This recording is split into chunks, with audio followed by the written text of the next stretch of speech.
All right, we're ready to go. Last week we had we're off to a good start here. I didn't even say anything, and got the house roaring here. Last week we got into quite a discussion about karma, and it was pretty good. And everybody was kind of chipping in, and there seems to be a great deal of opinion about karma, you know. But all of our opinions about these things come from books, okay? That's the only place you can get an opinion about karma is from a book. You read it somewhere. And, you know, it's a concept, somebody's concept of what this is. Writers have taken the law of cause and effect, and for the most part what they've done is attached it to the ancient wheel of life, because karma is this wheel. And they've attached these laws of cause and effect to the ancient wheel of life, which is reduced down to the activities that you and I do, and that we're supposed to somehow overcome the negative aspects of our lives through our own efforts, you know. What I'm proposing to you is that if you come here, you take all of this stuff that you've learned and you put a circle around it and a big question mark and say, well, maybe. And put it over here. And because if you hang on to this philosophy, which a lot of New Age people have abandoned the fundamentalist doctrines of Christianity or Judaism and religion, gone over to the New Age and got themselves deeply mired in the fundamentalist doctrines in New Age, and they can't move. So that when they hear anything, and basically you'll find out that you believe what your friends believe. And that's the way it is in religion too, and everybody believes the same thing. And if your friend is a nice person and you like that person, you'll support your friend because you don't want your friend to look bad. But the best thing to do really is to just erase all of these things and put them over somewhere and say, well, these are all options. Let's be like a scientist, like Albert would, put everything, or put it under a microscope, you know, but then put something else there and don't reach any conclusions about it. I love the word that Bhagwan Rajneesh said, once you've reached a conclusion, your journey's concluded. There's nothing further to think about. So this idea of karma may be right, but it may be wrong. Because nobody's ever been there to come back and tell us. So let's not try to create more doctrines, but yet on the other hand, I'm not asking you to believe one word I've ever told you. I never have. I'm just simply saying these are concepts. These are ideas. Let's take a look at them. Leave yourself open, because if you do, eventually you'll understand and you'll be sure of the truth within yourself, see? So instead of taking fundamentalist Christian or fundamentalist New Age, find a center way that says, let me hear from everything. Let me hear everything. And let me consider everything, so that the truth will come to me. And so in the Bible, Jesus says, you'll know the truth, and the truth will set you free. Well, you're never going to get set free if you just simply believe something because somebody else believes it. That doesn't make it whether it's me or whether it's Mike or whether whomever it is. That's not the way to do things. You have to just open yourself to things. You have to hear and you have to be willing. That's the problem with religion, and in a lot of places it's the problem with New Age. These people are not thinking. They're just making up their mind. Somebody said this is the way it is, so they say this is the way it is. But karma, of course, becomes very important when we try to determine what will be our existence at the point of physical death. So do we have to return to overcome some deficiencies? Will there be punishment in hell or purgatory or someplace like that? Now, that's what religion teaches. Sorry. And purgatory really is a form of karma. I guess we're purged of our shortcomings. But I would prefer to abandon hell, heaven, karma, purgatory, and instead embrace logic. Be logical. Be reasonable.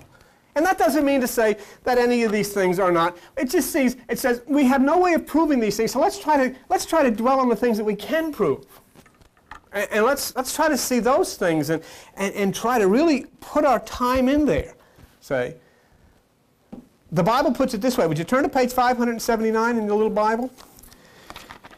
It's in the book of Isaiah, in Isaiah chapter 1.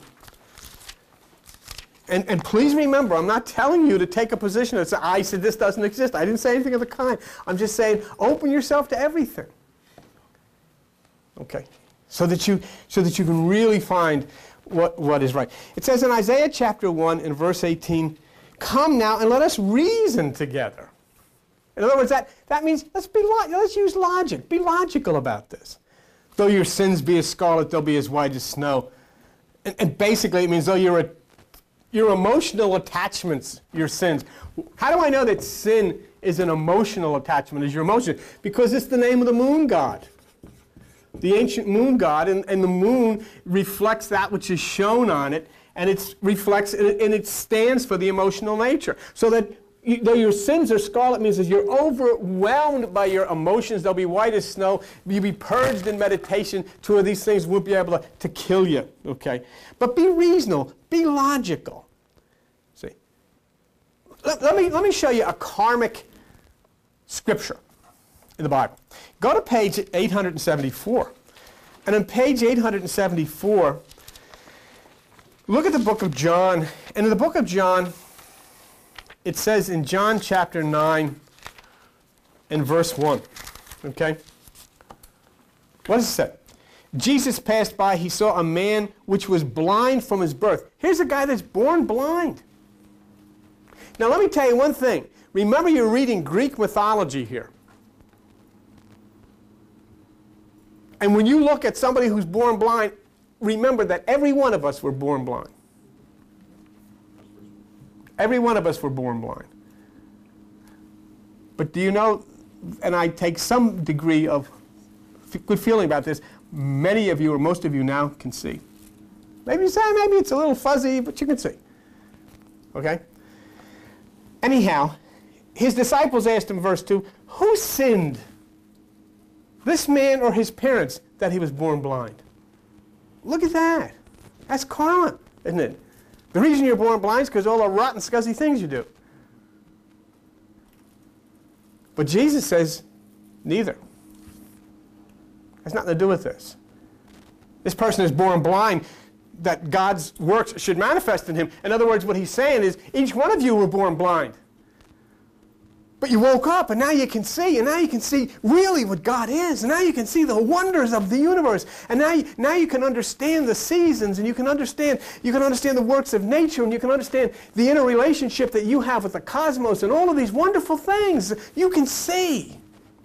But you had to come to that point. You had to deliberately turn your back on all of this stuff that was given to you as a child and taught to you as a child, and all these religious things that you were instructed in, even things you were instructed in school. You had to turn your back on them, but you did, and now you can see.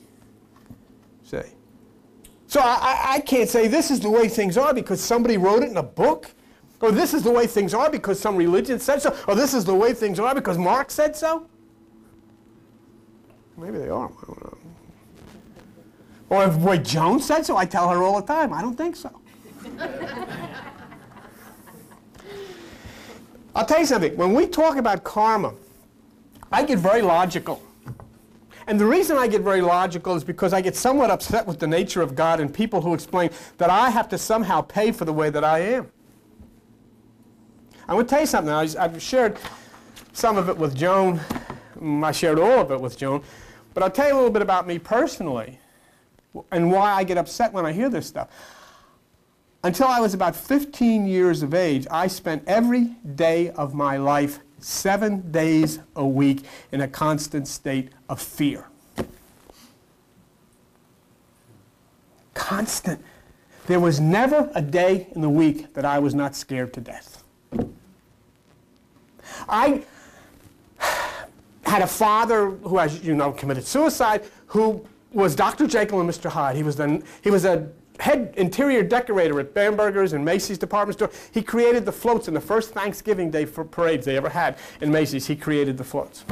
But when he would drink, he would come and he would rip the door off the hinges, and there would blood flow, and police would come, and people would come crashing down, and banisters and knives were out. And I mean, it was horrible.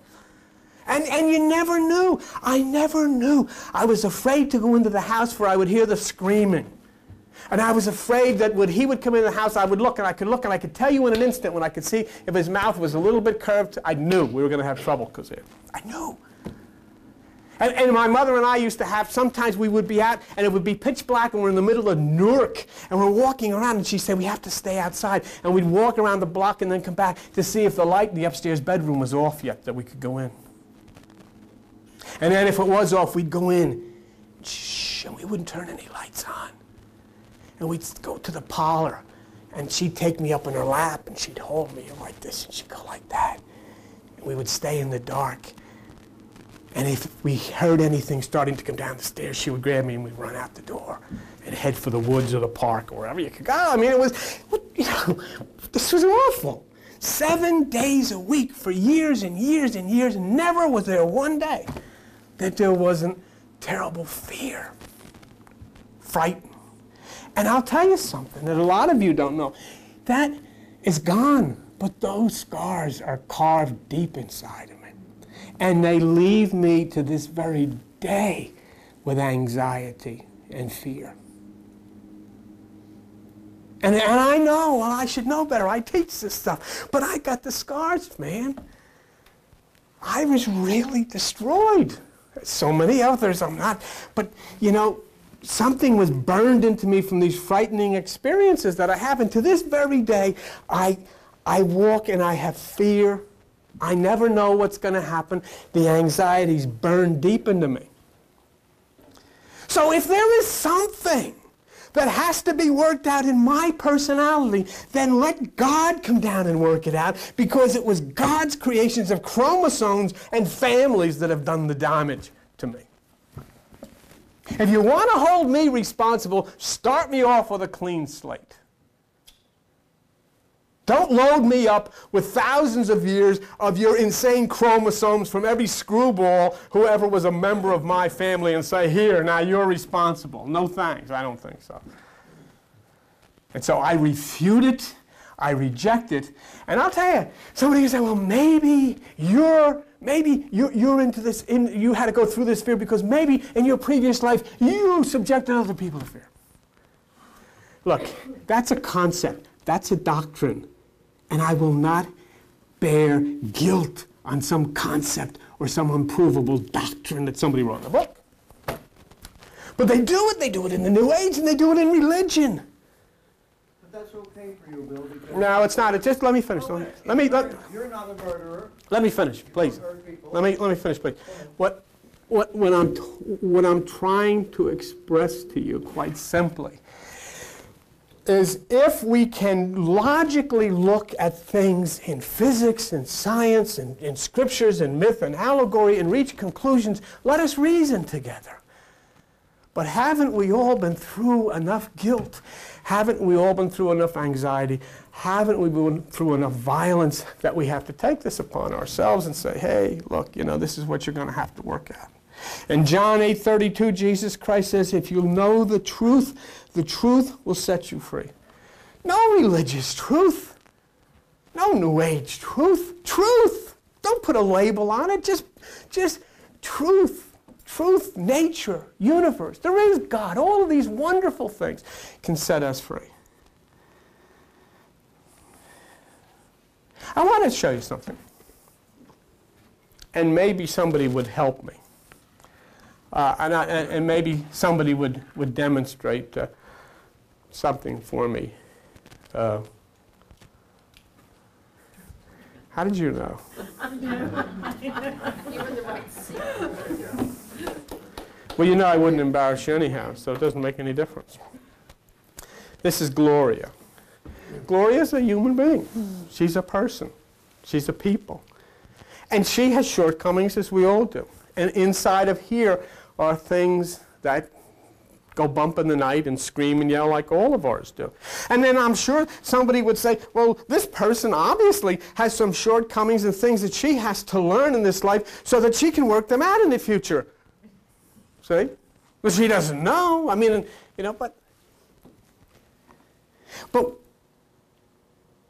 what if I and you do not look on Gloria as a physical human being and talk about all of this stuff, but wonder if we establish what she really looks like. Wonder if I show you her, the true part of her that you and everybody who's ever written books have never seen.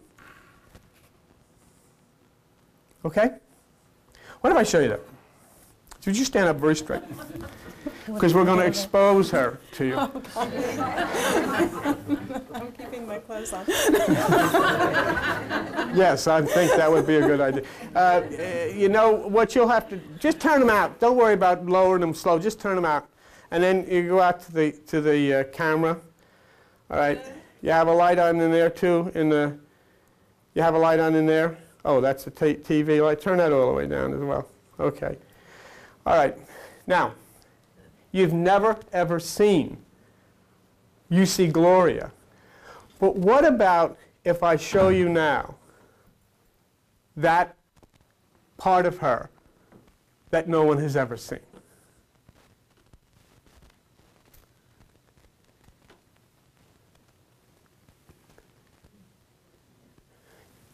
Let me ask you, what karma does that light have to work out? Let me ask you, what part of the mess that we've constructed must that light be responsible for? And when you look at that light, try to think in as human terms as we do, that light, and just bring it up here, Charles. That light is the true essence of who she is. That light is God. That is an angle of light. That is an angel of light. That is who she is. And her job as this light is to destroy and to shatter all of these horrors that have been set upon us. She is light. And when she opens herself, she connects to the light, which is God, and the two of them together plot and plan for the destruction of all of these things which have hurt you and me and this world. Thank you. All right.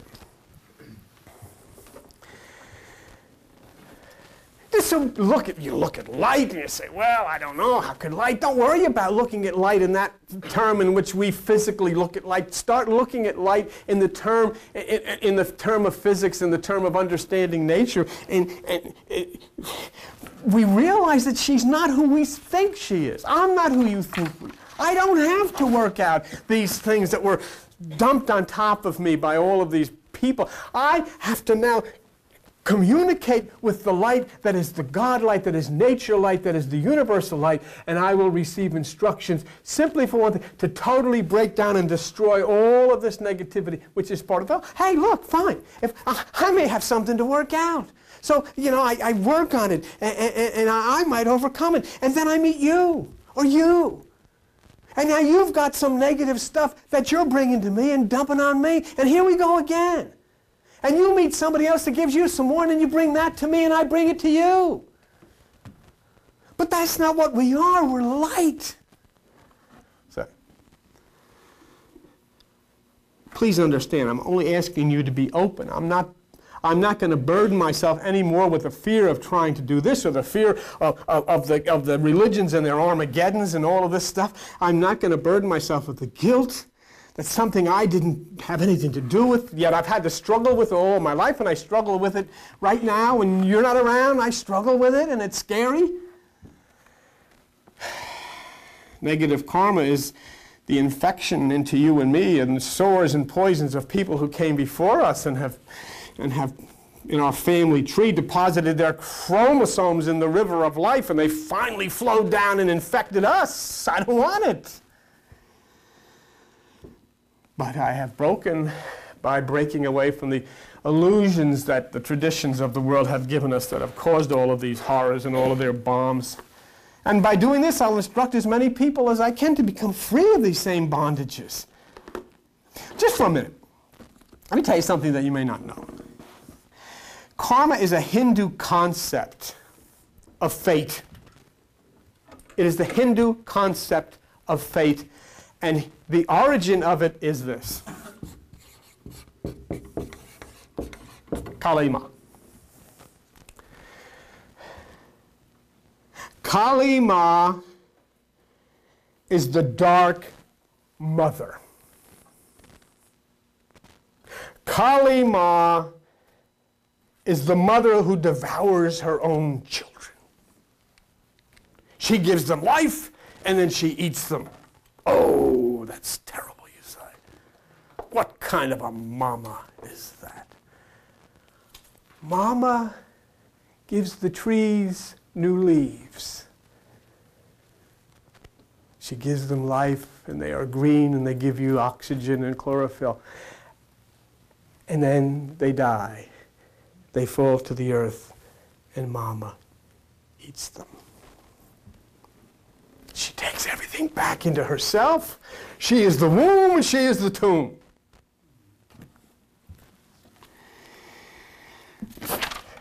Kali Ma.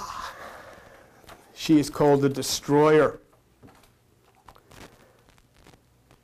The gods whom she bore said, "You are the original of all the manifestations. You are the birthplace of us.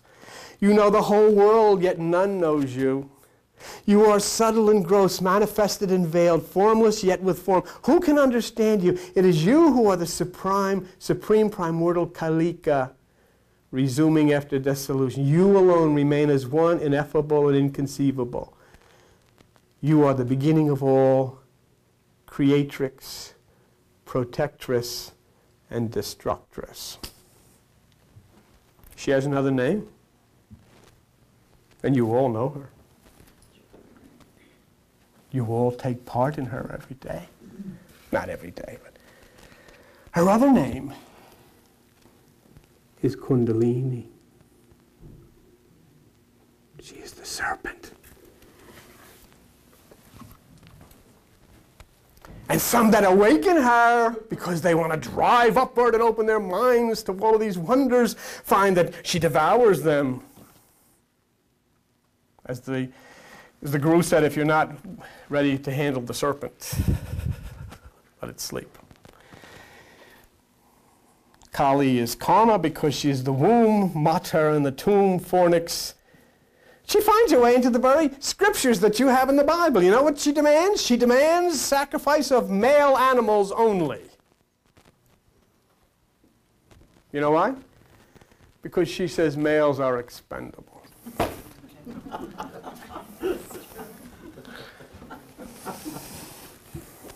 From Ma and Pa come all of the ingredients that have made us, and some of our Ma's were really Kali Ma's, weren't they? I guess some of our Pa's were Kali Pa's. So I don't believe I have anything to work out, other than to somehow, and I will eventually, destroy that which has tried to destroy you and me.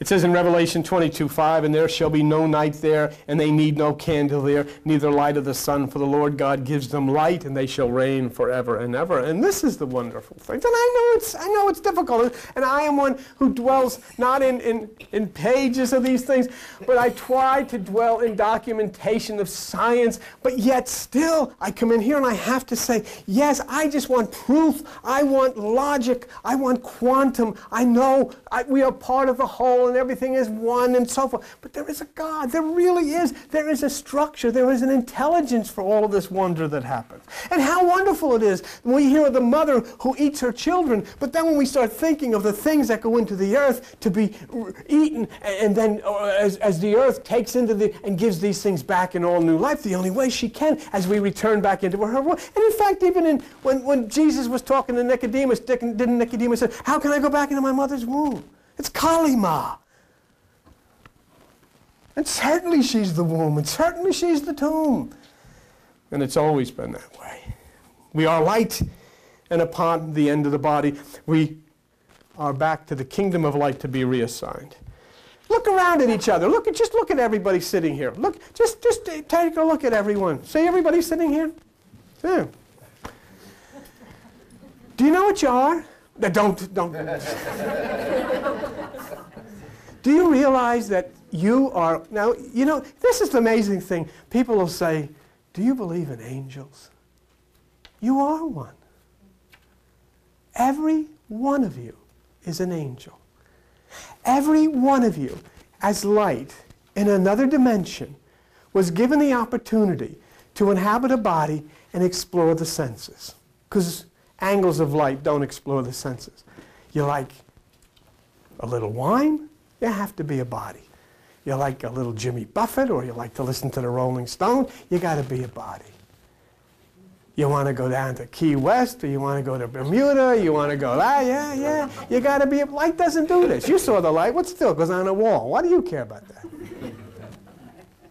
So you had an opportunity to enter a body and be part of it. But the problem occurred, and as it goes way back in the Bible, those things that were the parts of the body became too strong for the light, and it overwhelmed the light, and it's gone on and on and on. So now you understand your true relationship as light with this wholeness of the universe completely in one, and you were only a quarter of an inch from it. That's about the width of, is that about the size of a skull, about a quarter of an inch? Well, it's about that. It's not a foot and a half. I mean, it's got to be something like that. So, I mean, that separates you from being part of the light, or being part of the whole. So you have to understand something. See? You are a chosen generation, it says in the Bible. You should show forth the praises of him who has called you out of darkness into this marvelous light. And now, what happened? So now you wait for what? You wait to die, so you like that. You become aware, you become understanding, and you start looking at all the scientists and all of the discoveries of the planets that we've covered, and you look at all of the interrelationships between the cosmos and you, and the discoveries and the changes in the seasons of the universe into Aquarius, and then you look and you see this nebulae with the single eye up into the sky, looking down, and the scientists saying that between now and 2000 this light is going to hit the Earth, and we don't know. That's quite a wonderful thing may happen to you. There certainly may be no need of physical death. I don't know. If the light impacts and through the pineal, and all of a sudden those who are focused on it are restored, and there is no need even for dying, I don't know. I like this. It says in Revelation, take a look at this for just a minute, page 1004 in Revelation chapter 3. Page 1004, Revelation chapter 3. In Revelation chapter 3 and verse 12, he that overcomes, and that's what you're doing. Who are you overcoming? You're overcoming yourself and all of the insanity out there. I was talking to a young lady a moment ago out in the hall, and we were talking about evil, and I was saying, well, Jeffrey Dahmer eats people. He's evil. Oh, my God, get rid of him. But the President of the United States drops an atomic bomb and kills 3 million just like that. What do we do? Do we get rid of him? No, we have a parade. God bless you. God bless you, Mr. President. God bless you. 3 million babies, dogs, anything, dead, incinerated. God bless you, Mr. President. Raise the colors. Raise the colors. No, march forever. Even got songs. Oh, bless them. We don't care. It's all, why? Because it's our side. We justify it. See? And we'll even say, God bless America. God wanted us to do this. We did it for God. If you were in an Iraqi war, did you say, bring our boys home? You say, they had signs in churches, bring our boys home. The hell with their boys, but bring our boys home. Because God is an American. We all know that, Mr. President. Revelation chapter 3, verse 12 says, he that overcomes will I make a pillar in the temple, and he shall go no more out. Oh, there you go. There's your karma. He shall go no more out. I'm not going to put up with this stuff anymore. I don't have to bother with that. That's what I said to Jesus. Jesus, you're going to come back for the second coming? He said, no way. I read the back of the book. They don't use nails anymore, pal. They got Scud missiles down there. There's no way I'm going down. People are crazy. People are nuts. Would you come back for a second coming after that? I think the greatest line about Jesus was done by the Bhagwan. He says, the Jews waited 40,000 years for the Messiah to come. When they showed up, they killed him and gave the business to the Italians. And there's this great, Revelation chapter 3, verse 12. He shall go no more out. I will write upon him the name of the God and the name of the city of my God, which is New Jerusalem, which comes down out of heaven, and I will write upon him my new name. Okay. He will go no more on the New Jerusalem. And in Galatians 4:26 it says, Jerusalem which is above is free and is the mother of us all, which is Pia Mater. And who? Isn't it interesting? Who is Karma Kali Ma? Who is the dark mother? Who is the harder outer part of the brain? Dura Mater, hard mother. But who is inside, separated by arachnoid? Pia Mater, tender mother, the brain. So now your reward for your inner revolt can be overcome by anxiety. But if you live meaningfully, then you've got to succeed in your assignment. This is what you're assigned to do. You don't know if I'm telling you the truth. You have no way of knowing. I know and I understand, so I tell you don't believe anything here. But don't, if you're going to come in here and say, well, I don't have to believe Bill, but just carry that along with all of the other books that you pick up and say, I don't have to believe this guy either. Deepak, No-Pak, whatever these people are, I don't have to believe them either. Because some guy, you know, Simon & Schuster publishes his and ours is published by Vito's Basement, you know, doesn't necessarily mean that one's right and the other's wrong. Right. I'm simply saying read all of this stuff, but keep yourself open and say, was he there? I don't know. And then eventually you'll find the truth. So you're becoming aware of the true nature of the human condition. That's the wonderful part of this. It really is. And you've got to bravely revolt and break the chain that has infected your family, your friends, the children, the animals, nature, which have been brutalized by all of these years of this stuff. And you're here to break this illusion. You're here to break this illusion that this is Gloria. It is not. It is light. She has been given the name Gloria by her parents, not God. She has a last name given to her by her family, not God. She has 46 chromosomes given to her by her mother and father and all of the other people that were before them. God had nothing to do with it. And then she was subjected to all of their traditions and all of their ups and downs and do's nots and all of this stuff. And here she is. And that's an illusion you're looking at. That is not the person sitting there. The person sitting there is light. That has a different name, that belongs to an entirely different kingdom, and whose job is being carried out because she is breaking the illusion. She has broken down the illusion. They say, well, you know, it's so slow. It is not slow because the light coming down from heaven to lift us up, the light coming down from the universe to lift us up and to take part in this. But we break this illusion. People are angles of light, and when they physical body dies, they return to the light from which they came. All energy returns to its source. Bodies die, people don't die. Give me 3 more minutes. Remember in Matthew 22:28 on page 799, they asked Jesus if this lady was married and her husband died, and then she married his brother, and he died, and then she married the other brother, and he died. I mean, this woman, you know, I would get suspicious. This woman is a buzzsaw. I mean, how come all these people are dying? But nobody ever asked her that. But who? And so they said, whose wife will she be in heaven? And look at page 799, just for a second. We're almost done here, I promise you that. But on page 799 in Matthew chapter 22, and in verse 28,